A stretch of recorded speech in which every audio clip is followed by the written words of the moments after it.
Pejgamberi unë ka thonë, kush e ngjall një tokë të papunune, e merr, e lavron, e mbjell, e ngjall, domethënë o konë e vdekin, e djerrin, e tash ky e ngjall, ai e tokë i takon atij, është e tij.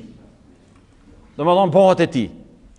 Kur i ka ardhur që ky hadith e Abu Hanifes, ngëmni çfarë domethënë një dietari kalibrit botnor, një dietari i madh. Kur i ka ardhur ky hadith e Abu Hanifes, i kanë thonë Abu Hanifes, çfarë thu për hadithin kush e ngjall një tokë të papunune, e punon e ngjall, ajo i takon atij.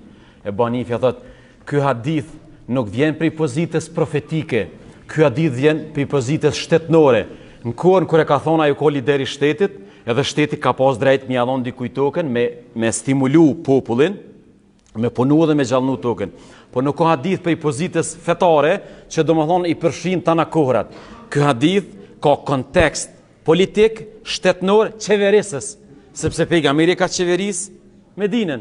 Edhe domethënë vendimi u ardh për prizmit shtetnor ose për liderit shtetit në këtë rast. Për ata kush e analizon pejgamberin alayhis salam edhe veprimet e tij nga aspekti politik i leadershipit të tij si burr shteti, pejgamberi para 14 shekujve i ka vendosur 3 pushtete që sot i kanë shtetet demokratike. Është legislativi, është ekzekutivi edhe gjyqësori.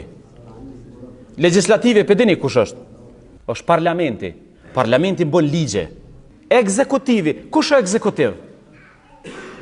Ekzekutivo qeveria me krejt mekanizmat e vet, ligjet që vijnë për parlamentit e ka qeveria ka obligim me i zbatu. Është pushteti ekzekutiv me krejt mekanizmat e vet. Edhe e treta, gjyqësori, gjyqësia, gjykatat. Domethënë gjykata duhet me konë të pavarur prej shtetit. Tash, kur të analizon para 14 shekujve zotnia i njerëzimit që ky pejgamberi jon, se kjo ndarje pushtetit rrjedh pej Greqisë, domethënë pej Platonit.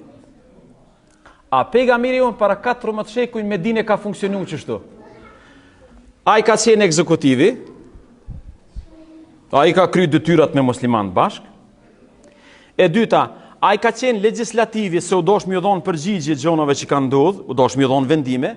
Edhe treta, ai u kon gjyqësori. Llogaritni jo, për shembull, dy njerëz kanë pas problem me dinë me një tokë. S'kan mujt mu pajtu. U dosh më shku në gjykat. Janë shku te pejgamberi dhe e ka gjykuar rasin. Domethënë pejgamberi alayhis salam para 14 shekujve i ka vendosur 3 pushtete që sot shtetet më demokratike i zbatojnë faktikisht. Edhe sa ma shumë që janë të pavarne, qaq ma shtet demokratiko, qaq ma mire faktikisht. Me mujt gjyqësia, kur mos me pas punë me politik, i bjen që ti jeni shtet sigurt.